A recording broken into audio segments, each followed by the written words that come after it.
Welcome back to my channel, everyone, and we are recapping my Week 7 NFL bets.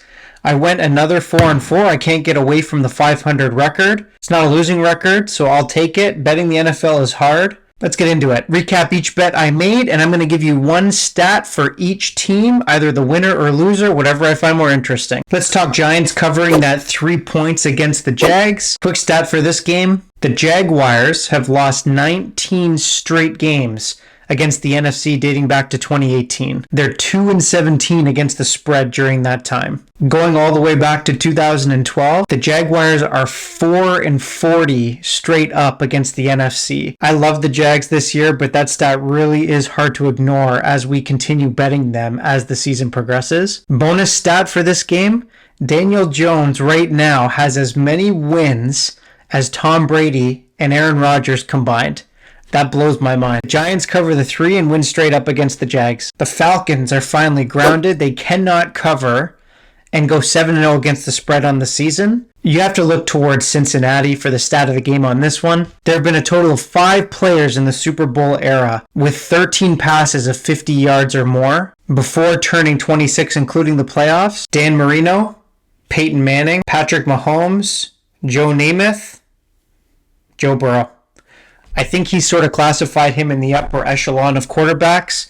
Bengals easily cover and blow out the Falcons. Jets win outright against the Broncos. I was lucky enough to grab this when the Jets were still underdogs before Russell Wilson was ruled out of this game. Not that it made much of a difference. Probably one of the more boring games this weekend.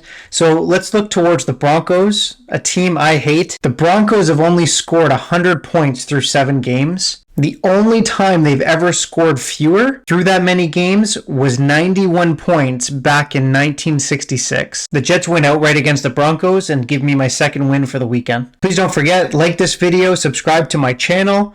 We're doing this throughout the NFL season, picking underdogs, talking stats. Also follow me on my other social media where I do pick daily NFL, MLB, NHL picks. Again, like this video, give it a comment.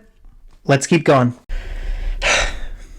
I hate the Chiefs. And I don't even think it's just because I'm a Raiders fan. Yeah, okay. It's probably because I'm a Raiders fan. But the Chiefs just keep finding ways to piss me off this season.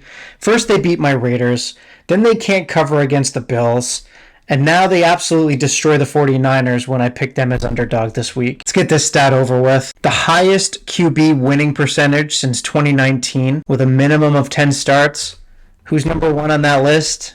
Yeah, Patrick Mahomes. All right, give me another loss in the season with the Chiefs. Let's keep going. Looking at the Lions not being able to cover the huge 7-point spread they were being given against the Cowboys. Easy stat for this one.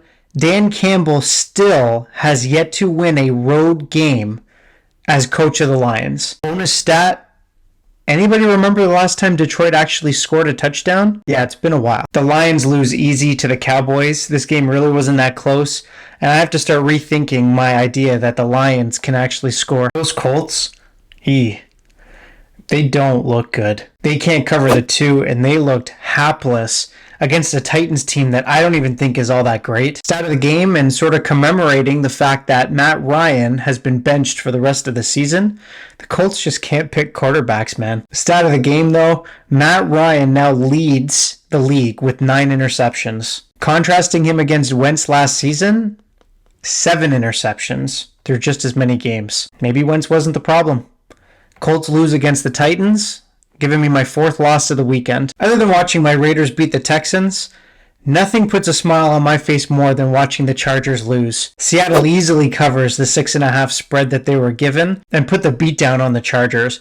Kenneth Walker, probably now Offensive Rookie of the Year candidate now that Breece Hall is down with injury. In his last 3 games, 52 rushes, 353 yards, 4 touchdowns. Absolutely monster running back. But that's not the stat for this game. You know I'm going to throw a Raiders stat in there to contrast the Chargers. The Raiders, who are 2-4, have outscored their opponents 163-150. Contrast that to the Chargers, who are 4-3, have been outscored by their opponents 189-164. They lose in wild fashion to the Seahawks. Last game of the weekend, 4th win for me. The Steelers just barely covering that 7 spread they were given against the Dolphins. Stat of the game, Kenny Pickett has thrown 7 interceptions in his first 4 career games. He keeps really good company. The only other rookie quarterback to throw 5+ interceptions through their first 4 games, Terry Bradshaw, Steelers Hall of Fame quarterback who went on to win 4 Super Bowls with the Steelers. Maybe a comp? I don't know.